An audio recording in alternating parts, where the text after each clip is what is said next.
I'm Jeff Altman, the Big Game Hunter, and you're watching and listening to Job Search Radio. Now, I received a question from someone asking me, why do recruiters always want to talk on the phone? Oh, terrible crime recruiters commit. Whoa, awful. They want to talk on the phone. Now, I understand at times it's inconvenient for you, that you're at work, you're with other people. It's easier to do things by email. But the question is, why do they want to talk on the phone? And it really depends on where they are or where your relationship is with them. So, for example, when I used to do recruiting, people would say, just send me the questions. And I started to do that, and I got some basic data. So I had a list of questions I would forward to people initially, and not everyone responded. It got very frustrating because people were telling me, why do we have to talk on the phone? So I would send emails and they wouldn't respond to those either. So I started to go back to the phone and reach out to people. And the reason I did was, number one, I needed information to start off with, because after all, you're sending out a resume. You're not telling me the depth of your experience. You're not telling me your salary. You're not telling me acceptable geographic location.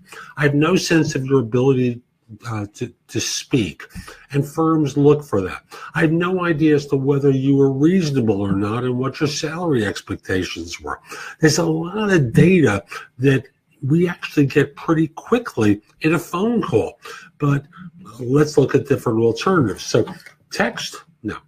Can't hear the tone of your voice, can't hear the pitch of your voice, can't hear whether you're agonizing over an answer and you really don't want to do it, or whether you're sincere in wanting to do it. Obviously, I can't tell how well you speak or not, and there's a bunch of other stuff. Now, as we get further along in the search, we wanted to prepare you for an interview, right?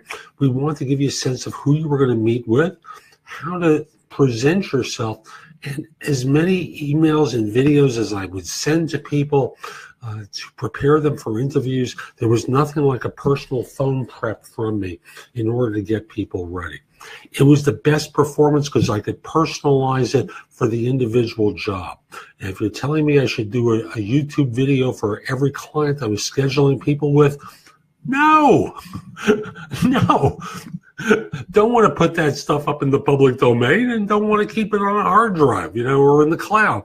It's just too easily hackable, and eventually, files get corrupted, and the sequence of interviews gets confused. So I may prep you for two people, one of them quits. Now I have one person and one person. I have to add it's complicated. And then finally, as you're getting later on in the search, and you want to collect certain data prior to the offer, you want to know whether or not someone's close to another offer. You don't want to do that through email. You want to get into a conversation with someone to get a sense of where they are in the search, how your client ranks, give them information real time, so that in this way, you know whether or not it's worth your client's effort to extend the offer or not, whether you have to get the money upped or not. There's lots of stuff that's just faster and more expedient to do by phone. Now, if you ask the question, why do recruiters always want to talk on the phone when we could be using Skype? There I could agree with you, because Skype accomplishes the same thing. But, knowing from experience that what someone's really saying is, why can't we just do this by email? Email is completely inadequate for communicating what we need to in order to collect information, prepare you for interviews, and get you ready for an offer. So hope you found this helpful. And if you did, I hope you give Job Search Radio 5 stars in iTunes or Stitcher. It helps other people discover the show. And if you're interested in my coaching you, reach out to me at jeffaltman@thebiggamehunter.us. In the subject line, put the word coaching, and we'll schedule a time to speak, and I'll figure out how I can help or not, as the case might be. Lastly, connect with me on LinkedIn at linkedin.com/IN/The Big Game Hunter. Mention that you listen to the show, because I love hearing from people who watch the show and have a good experience with it. So again, that's linkedin.com/IN/The Big Game Hunter.